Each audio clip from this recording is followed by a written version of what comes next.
warahmatullahi wabarakatuh. Di sini saya dari kelompok 6 akan sedikit memaparkan tentang makalah kami yang berjudul Kode Etik Profesi Guru dan Organisasi Asosiasi Keprofesian.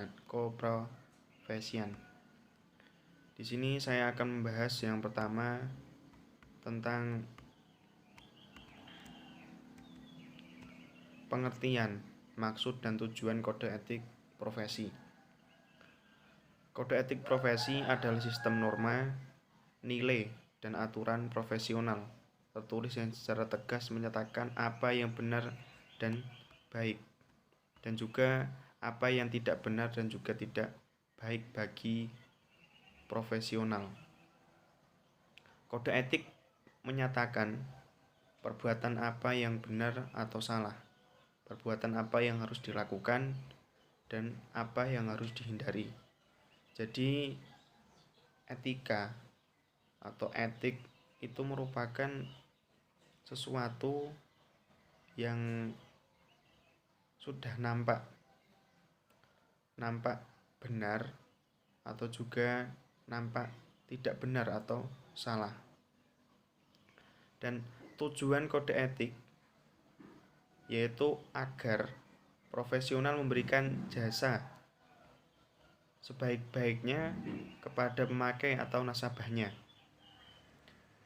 Jadi dengan adanya kode etik, maka seseorang akan memberikan pelayanan kepada, kalau di dalam pendidikan itu kepada muridnya, itu memberikan kemampuannya secara maksimal sebaik-baiknya.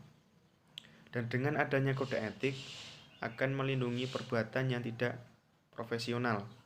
Artinya dengan adanya kode etik ini, maka seorang guru ini yang membahas tentang masalah guru, maka dia tidak akan berani melanggar kode etik itu. Karena apa? Karena kalau andaikan melanggar, maka pasti akan ada beberapa sanksi yang akan didapatkannya. Kode adalah tanda atau simbol-simbol yang berupa kata-kata, tulisan atau benda yang disepakati untuk maksud tertentu. Misalnya untuk menjamin suatu berita, keputusan, atau suatu kesepakatan suatu organisasi. Kode juga dapat berarti kumpulan peraturan yang sistematis. Kode etik yaitu norma yang diterima oleh suatu kelompok tertentu sebagai landasan tingkah laku sehari-hari di masyarakat maupun di tempat kerja. Dan di sini saya sudah menemukan, yaitu menurut Undang-Undang Nomor 8 tentang pokok-pokok kepegawaian, kode etik profesi adalah pedoman sikap, tingkah laku, dan perbuatan dalam melaksanakan tugas dan dalam kehidupan sehari-hari. Kode etik profesi sebenarnya tidak merupakan suatu yang baru, tetapi itu sudah lama seharusnya. Dan kode etik itu merupakan salah satu contoh yang sudah ada, yaitu Sumpah Hipokrates yang dipandang sebagai kode etik bisa dilihat sebagai produk etika terapan. Dan dengan membuat kode etik, profesi sendiri akan menetapkan hitam atas putih niatnya untuk mewujudkan nilai-nilai moral yang dianggapnya hakiki. Adapun maksud dan tujuan diadakannya kode etik, itu adalah untuk menjamin agar tugas pekerja keprofesian itu terwujud sebagaimana mestinya dan kepentingan semua pihak terlindungi sebagaimana layaknya. Jadi dengan adanya kode etik ini, maka siapa yang menjadi seorang profesional, andaikan ini dikatakan sebagai seorang guru, itu tidak akan merugikan yang dilayani, yaitu contohnya seorang siswa. Karena apa? Karena sudah mengikuti beberapa etika-etika yang sudah ditetapkan. Pihak pengemban tugas pelayanan profesional juga diharapkan terjamin martabat, wibawa, dan kredibilitas pribadi dan keprofesionalnya serta hak atas imbalan yang layak sesuai dengan kewajiban jasa pelayanannya. Dan sini saya akan menyebutkan beberapa saja tujuan kode etik profesi. Yang pertama, untuk menjunjung tinggi martabat profesi. Dan yang kedua, untuk menjaga dan memelihara kesejahteraan para anggotanya. Dan yang ketiga, untuk meningkatkan pengabdian para anggota profesi. Dan yang selanjutnya, untuk meningkatkan mutu profesi, untuk meningkatkan mutu organisasi profesi, meningkatkan layanan di atas keuntungan pribadi, mempunyai organisasi profesional yang kuat dan terjalin erat. Dan yang terakhir yaitu menentukan baku standar sendiri. Itulah beberapa tujuan kode etik profesi.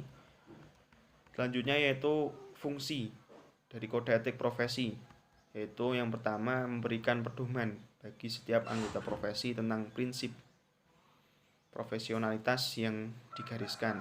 Jadi seseorang yang masuk dalam anggota profesi itu pasti mempunyai pedoman, dan dengan adanya kode etik profesi ini maka seseorang diharapkan dapat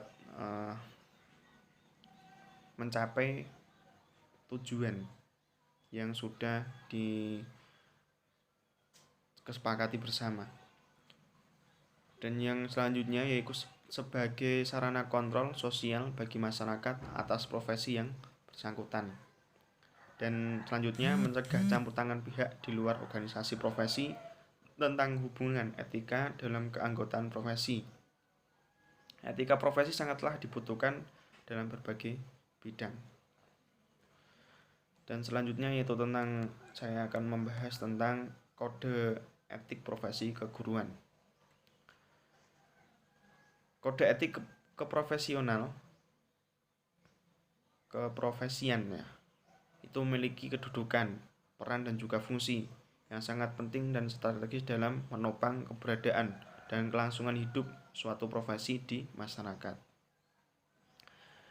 Bagi para pengemban tugas profesi akan menjadi pegangan dalam bertindak serta acuan dasar dalam seluk-beluk keberlakuannya dalam rangka memelihara dan menjunjung tinggi martabat dan wibawa serta pasti mempunyai visi, misi dan juga fungsi dari profesinya. Pemahaman atas peran dan tugas guru khususnya dalam penyelenggaraan seyogyanya menjadi kerangka berpikir dalam bahasa tentang penerapan kode etik guru sebagaimana mestinya. Kode etik guru sebagai pedoman para guru dalam berperilaku sesungguhnya dapat diterapkan di dalam tugasnya pada arena dan juga tahapan kegiatan pembelajaran. Perilaku yang ditampilkan seorang guru harus mencerminkan nilai-nilai luhur yang terkandung dalam kode etik sehingga makna kode etik itu menjelma dalam perilakunya. Jadi menurut saya itu sangat penting, apalagi bagi seorang guru itu pastinya mempunyai beberapa murid, dan ada kata-kata kan guru itu digugu dan juga ditiru. Oleh sebab itu seorang guru harus mempunyai kode etik yang luhur lah, sehingga dengan beliaunya itu sudah berusaha untuk menempati kode etik itu, maka perilakunya juga akan baik sehingga dapat dicontoh oleh anak didiknya, itu menurut saya. Dan kita dapat melihat bahwa urian penerapan kode etik di Indonesia itu dalam pelaksanaannya tugasnya sesuai dengan AD atau ART PGRI 1994. Kode etik guru dibuat oleh organisasi atau asosiasi profesi guru. Ya, di sini misalnya PGRI telah membuat kode etik guru yang disebut dengan Kode Etik Guru Indonesia. Jadi ada beberapa organisasi atau asosiasi yang dapat mencetuskan sendiri kode etik dari organisasi tersebut.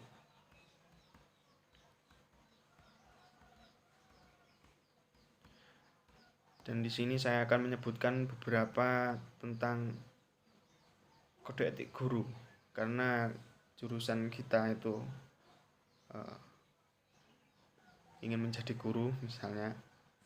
Di sini saya akan menjelaskan beberapa kode etik guru. Yang pertama, perhatian pertama seorang guru adalah peserta didik. Jadi seorang guru harus fokus bahwa yang diperhatikan pertama kali itu muridnya lah. Dan yang kedua, mengandung yaitu guru hanya sanggup menjalankan tugas profesi yang sesuai dengan kemampuannya. Jadi seorang guru itu harus berusaha semaksimal mungkin menjalankan tugas profesi yang sesuai dengan kemampuannya. Dan yang selanjutnya, itu penting bagi seorang guru untuk mendapatkan informasi tentang peserta didik dan mengetahui tentang kemampuan, bakat, minat, motivasi, dan informasi yang memengaruhi perkembangan peserta didik. Jadi seorang guru juga harus sering-sering melihat atau memantau bagaimana perkembangan dari siswanya. Itu sedikit pemaparan dari kami, kurang lebihnya minta maaf yang sebesar-besarnya. Selanjutnya akan disambung oleh teman saya, yaitu tentang organisasi asosiasi keprofesian.